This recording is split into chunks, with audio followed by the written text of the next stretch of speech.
Mr. Iwai have to leave now. Now we'd like to move on to the welcome addresses on behalf of two organizations representing the organizers. Rintaro Tamaki, Deputy Secretary General of the OECD, and Hitoshi Ito, Commissioner of the Japan Patent Office. Tamaki, OECD Deputy Secretary General, followed by Mr. Hitoshi Ito, JPO Commissioner. よろしくお願いいたします。 Commissioner Ito, ladies and gentlemen, very good morning. Ohayo gozaimasu. It is a great pleasure for me to be here and open the IPSDM conference. Japan, as Vice Minister Iwai said, celebrates its 50th anniversary of OECD membership.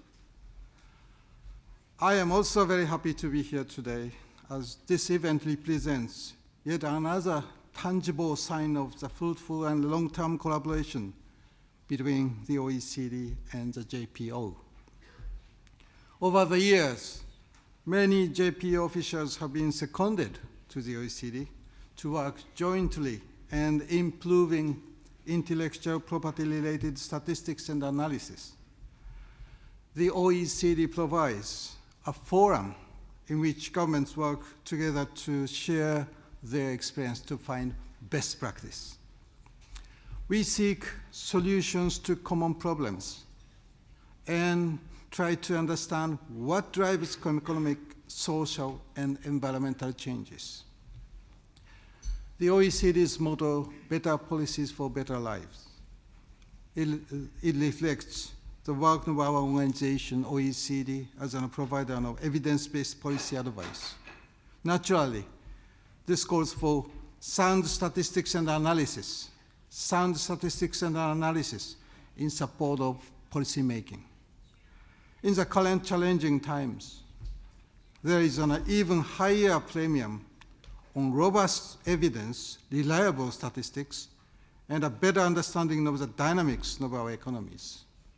Because despite the many policy initiatives implemented worldwide for the past 7-8 years, many OECD economies have still not fully recovered from the crisis. Productivity growth continues to be sluggish in both manufacturing and service industries. In OECD countries, annual average productivity growth has more than halved in recent years. It has gone down from 1.9% in pre-crisis level 2000-2007, from 1.9 to 0.7 after the crisis 2007-2013. Unemployment remains high at 7.2% in September among OECD countries. Especially worrisome is high and growing unemployment of young people, which reached 15% in September. At the same time, companies often struggle to find the skills and human capital they need. We have still mismatch. It is more and more difficult to compete in global markets. Tight budget oblige policymakers to make difficult and sometimes unpopular choices about what to prioritize. And they may constrain investment in key societal assets, such as health, education, and the environment. To change these trends and reinvigorate economies, we need to maximize the benefits of innovation and knowledge-based capital, KBC, such as research and development, organizational capital and intellectual property, and use them to foster economic growth. Knowledge-based assets are key for the future of the economy and the industries throughout the world as their economic load increases, so there's a potential for enhanced growth. During the global economic crisis, business investment in knowledge-based, KBC, was more resilient than investment in physical capital, highlighting its value to firms. In the US and the UK, United Kingdom, business sector investment in knowledge-based capital, KBC, remained around 1.5 times or more the amount invested in policy assets, physical assets. What's more, moving to higher value-added activities in global value chains also requires more investment in innovation and KBC, knowledge-based capital. In Japan's case, for instance, KBC, knowledge-based capital, and innovation are vital for boosting its economy. Here, with a population aging, we must bet on knowledge-led growth. Japan already performs, it performs well in areas such as electronics and automotive, and is driving technological change, especially in climate change mitigation technologies. For example, in 2009 to 11, Japan contributed over 1/3 of PCT patents related to new lighting sources, as Vice Minister Iwai referred.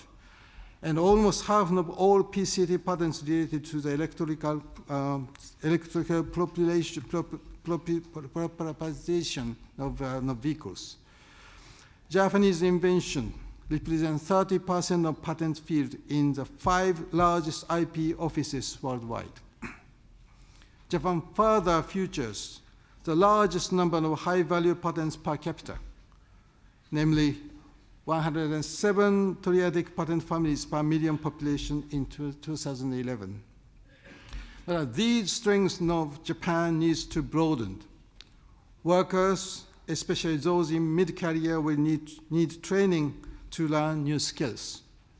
Business and government must understand that they will need to stay flexible and innovative to adapt to developing market conditions. And a more productive and innovative service sector is increasingly the key to value creation and competition in international market.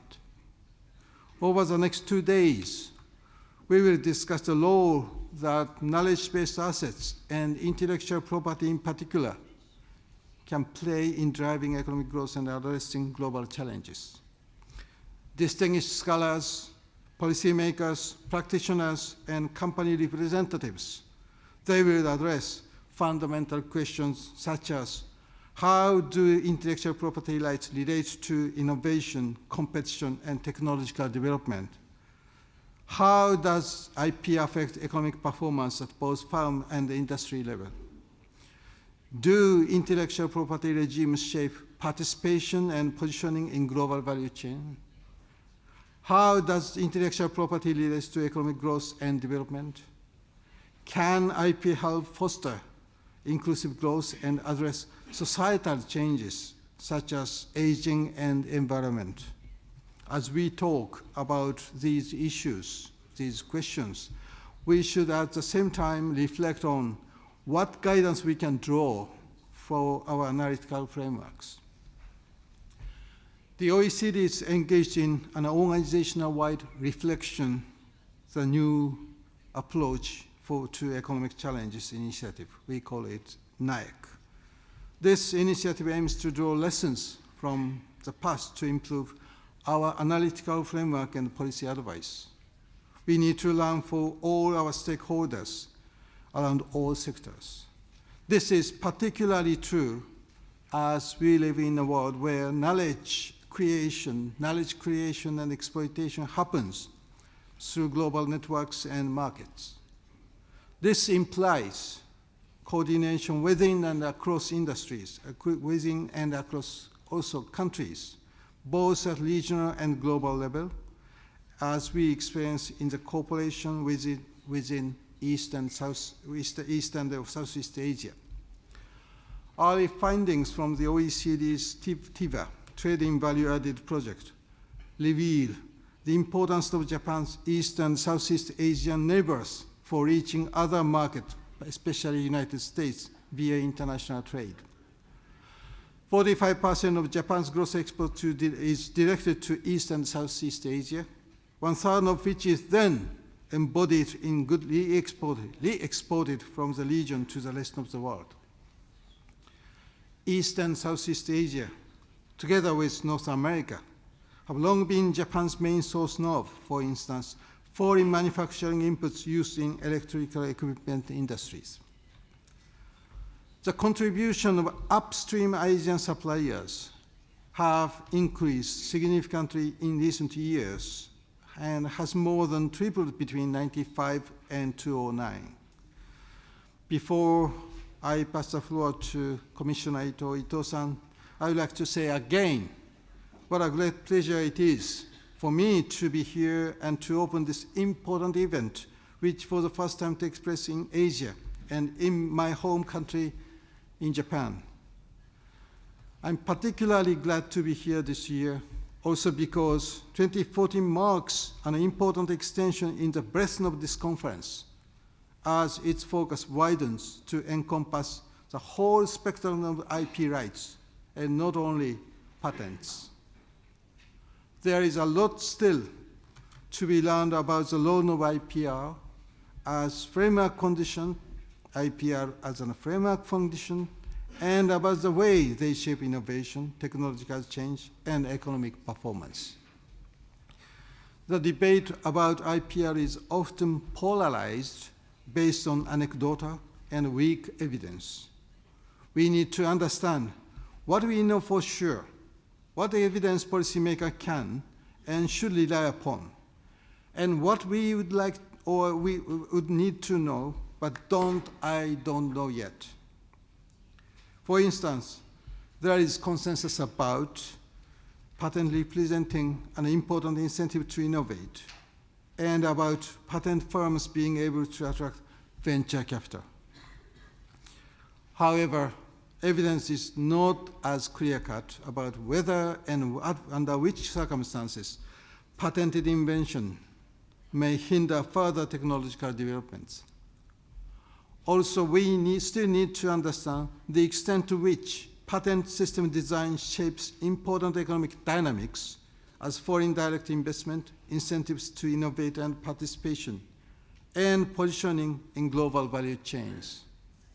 This is a simple but sometimes neglected principle at the root of evidence-based policy making, which we all have here share and appreciate.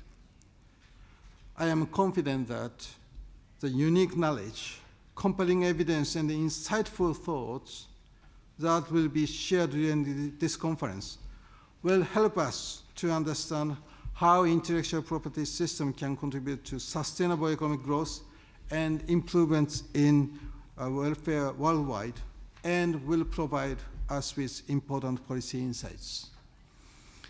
I wish very successful, very fruitful two-day conference. Thank you very much for attention. ありがとうございました。